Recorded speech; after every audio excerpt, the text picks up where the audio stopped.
All right, Bernoulli. All right, so air leaking through a small hole in a tire. So here's our tire, cross-section of a tire. There's the tread. Here's the rim of the tire. So we got a little pinhole leak in here.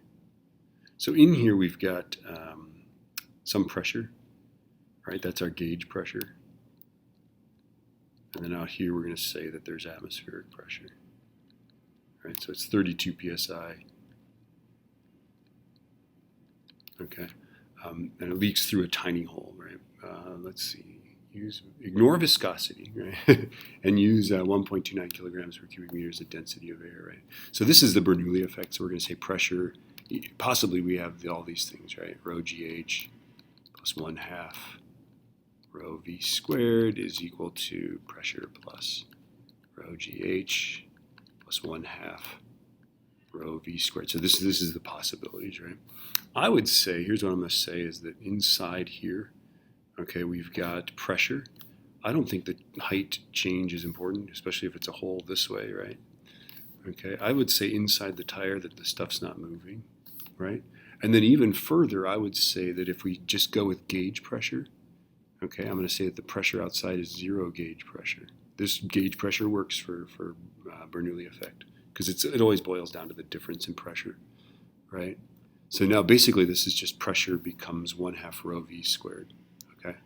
But I can't use PSI, right? So let's turn that into pascals. So 32 over 14.7 times 1.013, right? So divide the pressure you've got by 1 atmosphere in those units,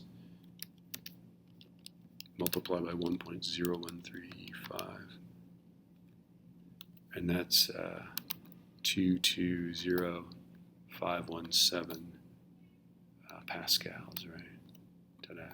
And now we're all set. Now we can do this setup here, right? So 220,517 is 1/2, and then it's air, so it's 1.29 times the velocity squared. And of course, we're going to get a tremendous velocity because we're ignoring the viscosity of the air, which would slow it down. It would also collide with other air particles. But let's figure out theoretically what it could be, right? And if it was venting into space, 32 psi in here, not gauge but absolute, and it was venting into space, it would actually go this fast.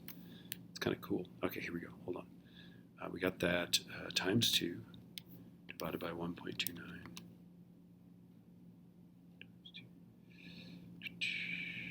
Raise it to the 0.5. So take the square root, 584.7.